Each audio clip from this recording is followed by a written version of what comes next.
วันที่2ที่หลวงพระบาง วันนี้เราวางแผนที่จะไปน้ำตกตาดกวางสีและน้ำตกตาดแซ่โดยเช่ารถมอเตอร์ไซค์สักคัน แต่ก่อนจะไปเราเดินมาทานข้าวเช้าที่ร้านประชานิยม ร้านดังในรีวิวที่ใครมาหลวงพระบางก็ต้องมาร้านนี้กัน คนเยอะเลยทีเดียวสำหรับร้านนี้ เป็นอีกหนึ่งการการันตีรสชาติอาหารตั้งแต่ยังไม่ได้ลอง คนที่มามีทั้งขาจรอย่างเราและขาประจำอย่างคนพื้นที่ สังเกตได้จากการทักทายและการพูดคุยที่ดูสนิทสนมเป็นกันเองของเจ้าของร้าน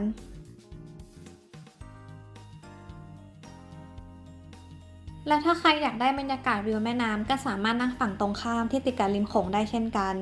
รสชาติอาหารถือว่าถูกปากคนไทยอย่างเราเลยตั้งแต่มาที่เราร้านนี้ถือเป็นร้านแรกที่เจริญอาหารที่สุดแล้ว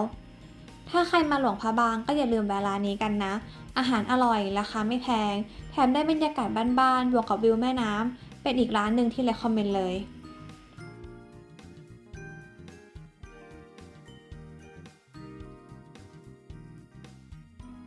ไม่ไกลจากร้านประชานิยม เราเดินมาเช่ามอเตอร์ไซค์เพื่อขับรถไปน้ำตกตาดกวางสี จริงๆที่โรงแรมก็มีบริการแชร์รถตู้นะ แต่ด้วยความที่ไม่อยากรีบร้อน อยากขับรถชมเมืองไปเรื่อยๆ หรือว่าถ้าอยากจะแวะที่อื่นด้วย การขับมอเตอร์ไซค์ก็น่าจะสะดวกกว่า ค่าเช่ารถอยู่ที่ 350 บาทต่อ 24 ชั่วโมง เจ้าของร้านแนะนำให้เราเติมน้ำมันเพิ่มอีก 2 ลิตร ถ้าจะขับไปไกลถึงน้ำตก โดยปั๊มน้ำมันจะอยู่ห่างจากนี้ไปไม่ไกลแค่ 4 กิโลเมตร ถ้าแล้วล็อกกันนี้แล้วนะเราบ่ล็อกปิดเพราะจดคืนจะบ่ปลอดภัยสินะ ดีเลย ล็อก ครับ ไว้ล็อกปิดเอาน้ำมันเนี่ยน้ำมันนี่อย่างไรอยู่มิดไปมิดเครื่องมัน ผมเติมมี2 ลิตรเนาะ ช่องพอดีเต็มนะ ด้วยความที่ขับมาสักพักแต่ก็ยังไม่เจอปั๊มสักที เราเลยจอดถามคนข้างทาง แล้วก็มีลุงคนหนึ่งบอกทางพร้อมขับมาพร้อมกับเรา และคอยบอกทางอยู่ตลอด จนถึงทางแยกที่ลุงต้องขับไปอีกทาง ลุงก็ได้บอกว่าปั๊มอยู่ทางขวามือข้างหน้าอีกเพียงนิดเดียว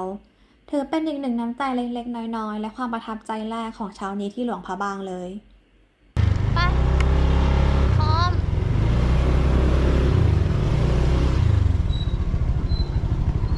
ไปโหลด ใช้เวลาเดินทางไปน้ำตกประมาณเกือบ1 ชั่วโมง แต่เป็นการนั่งมอเตอร์ไซค์ที่ไม่นานอย่างที่คิด อาจเป็นเพราะอากาศที่ไม่ร้อนและเราก็ออกมากันตั้งแต่เช้า และความแปลกใหม่ของสถานที่ที่ไม่เคยเห็น แต่จริงๆแล้วในต่างจังหวัดของเรา ก็เหมือนกับชนบทบ้านเรานี่เอง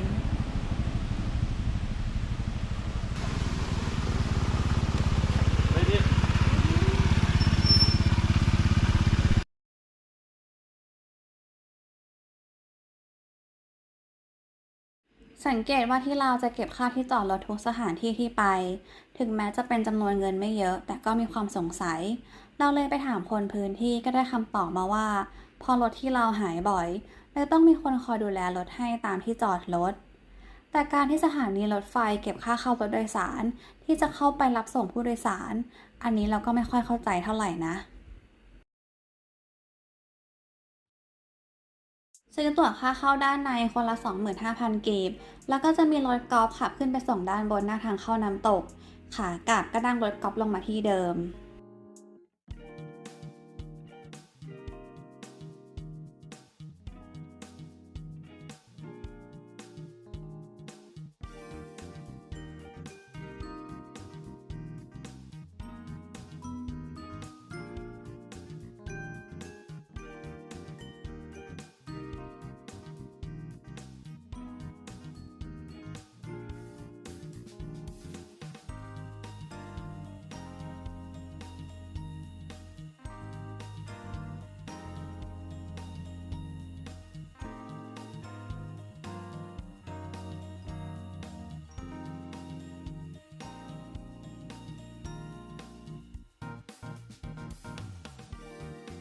ก่อนจะถึงปากทางเข้าน้ำตกสองข้างทางก็เต็มไปด้วยร้านขายของพื้นเมือง ของที่ระลึก และร้านอาหาร เหมือนกับสถานที่ท่องเที่ยวและอุทยานในบ้านเรา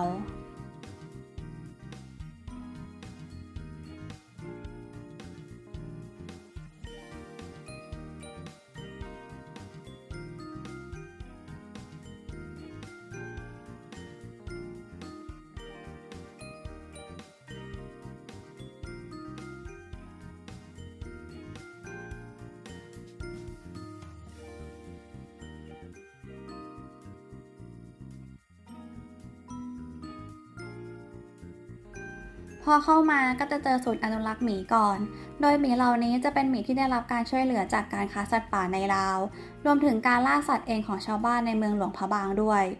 โดยส่วนหนึ่งของค่าเข้าชมน้ำตกนี้ ก็ถูกนำไปใช้เป็นค่าใช้จ่ายของการอนุรักษ์หมีด้วย หรือถ้าใครอยากช่วยเหลือเพิ่มก็บริจาคตรงนี้ได้เช่นกัน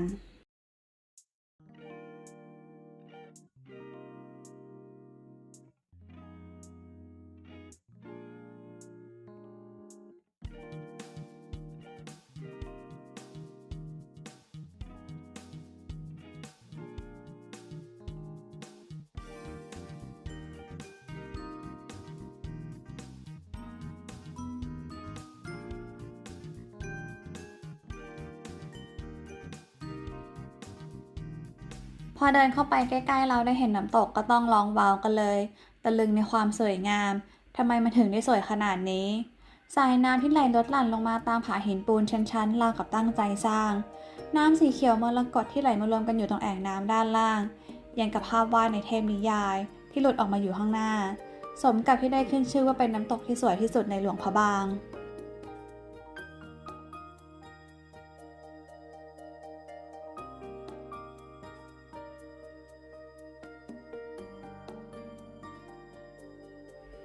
ก็คงเหมือนกับที่เราตื่นมาเห็นทะเลหมอกยามเช้า ความรู้สึกมันอิ่มเอมและโฟกัสกับสิ่งที่อยู่ตรงหน้าจนทำให้เรื่องฟุ้งซ่านในหัวโดนขัดจังหวะไปชั่วขณะ พอยืนดูอยู่สักพักท่ามกลางผู้คนที่ดูตื่นเต้นกับน้ำตกแห่งนี้ทำให้เราถามตัวเองว่า ถ้าเราตื่นมาเจอธรรมชาติที่สวยงามแบบนี้ในทุกๆวันก็คงดีนะ แต่มันจะยังคงดูสวยงามเหมือนวันแรกที่เราเห็นไหม และเราจะยังคงตื่นเต้นเหมือนวันนี้ไหม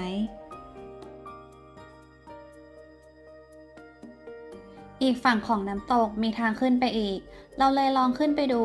แต่ด้วยความที่อยากรู้พอมีนักท่องเที่ยวเดินสวนลงมา เลยถามเขาว่าข้างบนมีอะไร อย่า นี่จะไปไหม เขาบอกข้างบนไม่ได้มีอะไรมากก็แค่เป็นแบบ เป็นแอ่งน้ำเล็กๆ เหมือนแบบเป็นต้นของน้ำตกนี่แหละ ด้วยความที่ลื่นและขึ้นยาก เราเลยตัดสินใจไม่ไปต่อดีกว่า ขนาดเขา2 คนถึงกับถอดรองเท้าเดินกันเลย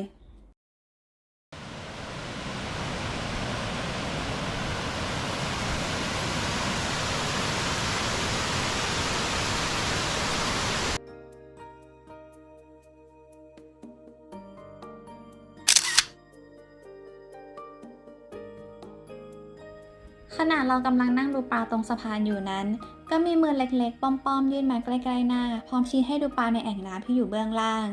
หันไปก็เจอเด็กผู้หญิงดูน่าเอ็นดูยืนอยู่ข้างๆ ที่อยากให้เราเห็นฝูงปลาเหมือนกับที่เขาเห็น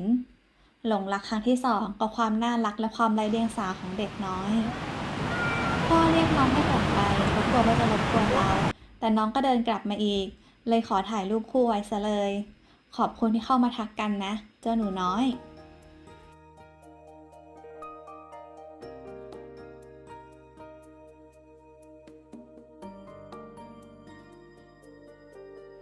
ระหว่างทางกลับจะมีน้ำตกเล็กๆ เป็นแอ่งๆ ตามทางเดินเรื่อยๆ ซึ่งก็สวยเช่นกัน ด้วยความที่เป็นน้ำตกหินปูนน้ำจึงเป็นสีเขียวอมฟ้า ใสทะลุเห็นถึงตัวปลา ทำให้ดูน่าลงไปเล่นซะเหลือเกิน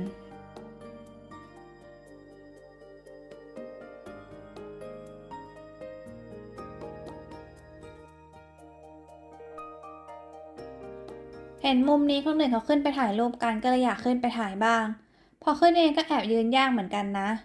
รูปก็อยากถ่ายน้ำก็กลัวตก เอาไปรูปเดียวพอละกันเรา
หลังจากเดินเล่นน้ำตกเสร็จแล้วก็ออกมาหาอะไรทานต่อเลยแวะเข้าร้านส้มตำใกล้ๆตรงหน้าประตูทางเข้าเลยตั้งแต่มาก็ยังไม่ได้ลองส้มตำต้นตำรับของเราเลยแต่ด้วยความที่เป็นคนไม่กินเผ็ดจะมีความเขินทุกครั้งที่สั่งส้มตำแบบไม่เผ็ดหรือบางครั้งก็สั่งไม่ใส่พริกไปซะเลยหรือถ้าเป็นเมนูต้มยำก็จะบอกว่าไม่เผ็ดพ่อค้าแม่ค้าคงคิดว่าอย่ากินเลยหรือเปลี่ยนเมนูไปซะจะดีกว่าอันนี้เขากินผักบุ้งดิบๆกันเนาะไม่รู้อ่ะมีข้าวเหนียวให้เยอะจังวันนี้ เผ็ดเขาบอกขนาดบอกว่าไม่เผ็ดเนี่ยเขาบอกไม่ใส่พีโบกนี้หลายครั้งแท้ทีนี้ก็กินไม่ได้อีกสุดท้ายแย่งไก่กินอีกแต่นี่จะตัดกำลังเลย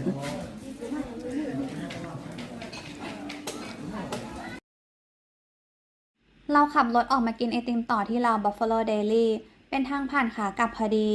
ไอติมนมควายที่มีหลายรสชาติให้เลือก และดูเหมือนจะเป็นจุดแวะของนักท่องเที่ยวที่กำลังกลับจากน้ำตกด้วย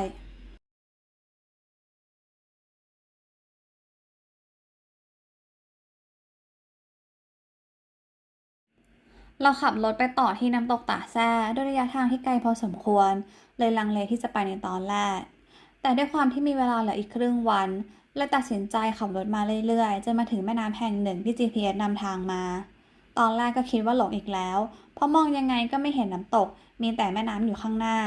เลยเข้าไปสอบถามคนแถวนั้น เลยรู้ว่าต้องนั่งเรือหางยาวตรงนี้เพื่อข้ามฝั่งไปน้ำตกอีกที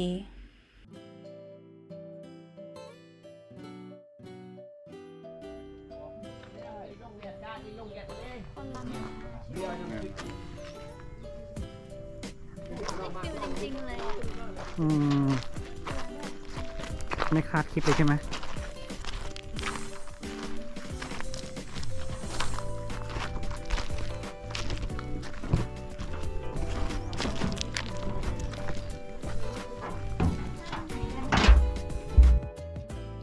การนั่งเรือที่ไม่ได้อยู่ในแพแต่แอบดีใจที่ได้กิจกรรมเพิ่ม หลังจากนั่งมอเตอร์ไซค์มาเป็นชั่วโมง ได้มานั่งเรือบ้างก็ดีกว่าเยอะเลย นั่งรับลมเย็นๆ แดดไม่ร้อน มองวิวภูเขาสองข้างทาง อยากนั่งไปยาวๆสักรอบเกาะเลย นั่งมาเพียงแค่แป๊บเดียวประมาณ5 นาทีก็ถึงน้ำตกแล้ว ยังไม่หายเพลินเลย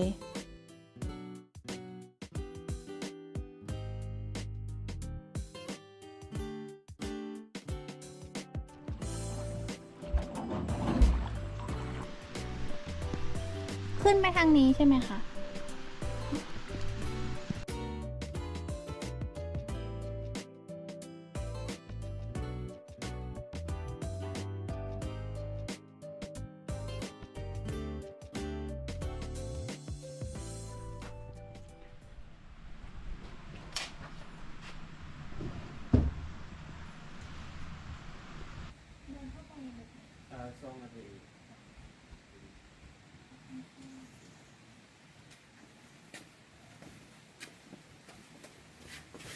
เดินเข้าไป2 นาที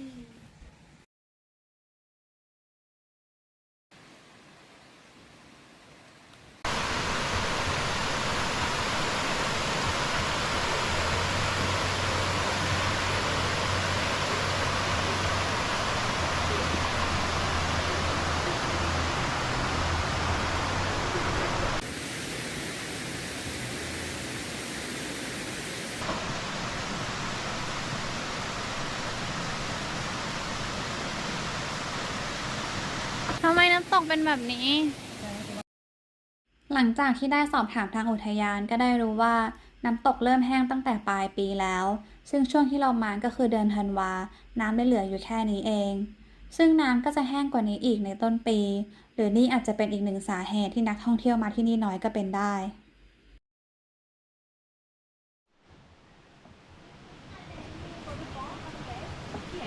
We had 2 more. We only went once at one because the others be more fun. 600 meters. Oh. You can try. Okay. Thank you.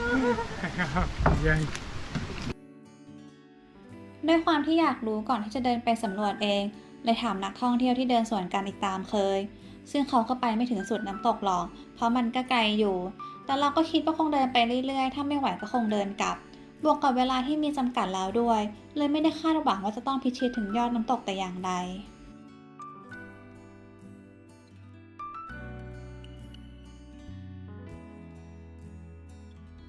เคยได้ยินมาว่ามนุษย์เราเองก็เป็นส่วนหนึ่งของธรรมชาติ การบำบัดในบางโรคยังต้องอาศัยธรรมชาติเลย ในวันที่ร่างกายและจิตใจอ่อนล้า ให้กลับมาหาพลังอย่างธรรมชาติ หรือไม่ต้องรอให้ถึงวันนั้น มนุษย์อย่างเราก็ควรออกมาเติมพลังกับธรรมชาติบ่อยๆ เราไม่รู้หลักการการทำงานของมันหรอกนะ รู้แค่ว่ามันได้ผลสำหรับเรา และคิดว่ามันก็คงใช้ได้กับใครหลายๆคนเหมือนกัน อีกแล้วเนี่ยอีกแล้วไอตอนน่ากลัวเนี่ยวิ่งกลับมาเหมือนถ้ำที่การอะถ้ำเขาปูนอะเดินนำหน้าไปก่อนแล้วพอน่ากลัววิ่งกลับมาหามิ้นอย่างนี้ทุกทีเลย กลัวมันไม่ทัน อ๋อเหรอจริงหรือเปล่าคะตอนนี้เป็นเวลา4 โมงเขาไปกี่โมงนะ5 โมงครึ่ง ไม่ถึงตอนเดินกลับอีกอะมันเดินขึ้นดิ ยังพอมีเวลา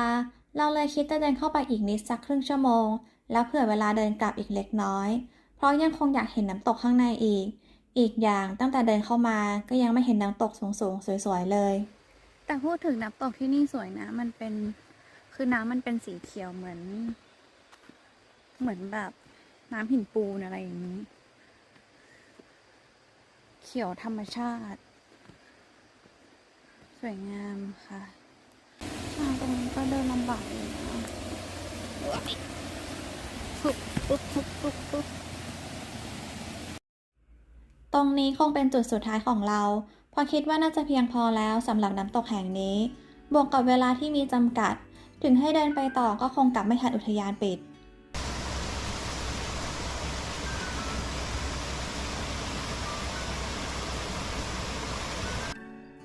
ด้วยความที่น้ำลดและเห็นแค่ใบไม้แห้งตามพื้นดินซะส่วนใหญ่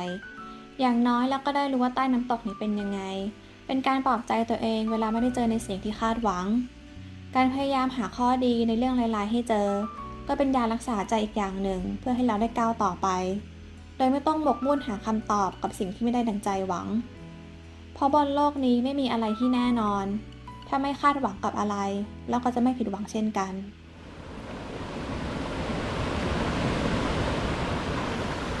สำหรับน้ำตกแห่งนี้มีนักท่องเที่ยวมาน้อยมาก ถ้าเทียบถึงความสวยงามกับน้ำตกตาดกวางสี ก็ไม่แปลกใจที่ทำไมนักท่องเที่ยวนิยมไปที่นั่นมากกว่า ข้อดีของที่นี่ก็คงจะเป็นสถานที่ที่ดูสงบ เป็นส่วนตัวและใกล้ชิดกับธรรมชาติมากกว่า เพราะว่าต้องเดินเท้าเข้าป่าต่อไปอีกพอสมควร กว่าจะถึงน้ำตกแต่ละชั้น แต่เราก็เดินไปไม่ถึงหรอกนะ ด้วยความที่เวลามีจำกัด และนักท่องเที่ยวที่ดูน้อยจนแทบไม่เจอเพื่อนร่วมทางเลย การเข้าป่าลำพังแค่เรา2 คนก็ดูคงไม่ค่อยน่าเสี่ยงเท่าไหร่ แสงสวยมากเลยอะดูดิลำไหนคะ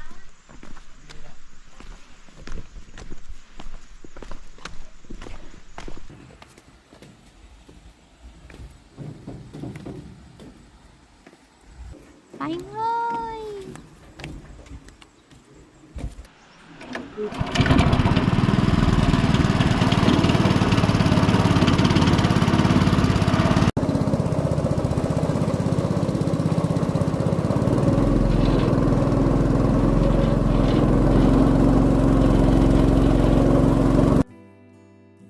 อีกหนึ่งเสน่ห์ของการเดินทางก็คงเป็นระหว่างทางที่เราเจอ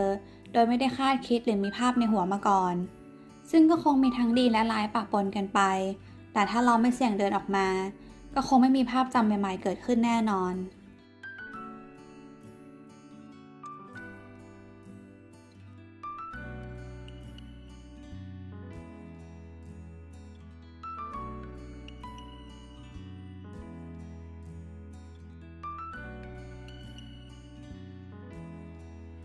เราขับรถกลับมาที่พัก และเดินออกมาหาอะไรกินต่อที่ตลาดกลางคืน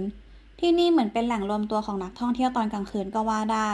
เพราะต่างก็ออกมาหาอะไรกินและเดินเล่นที่ตลาดมืดนี้กัน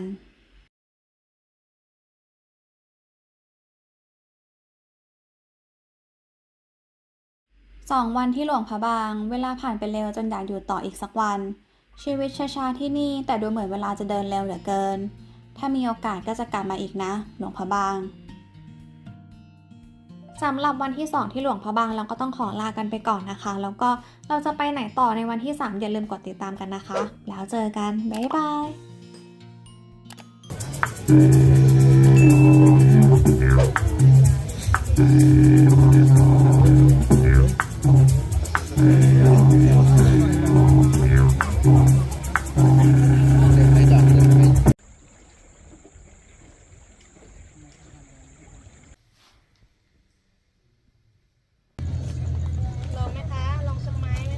ด้วงมะพร้าว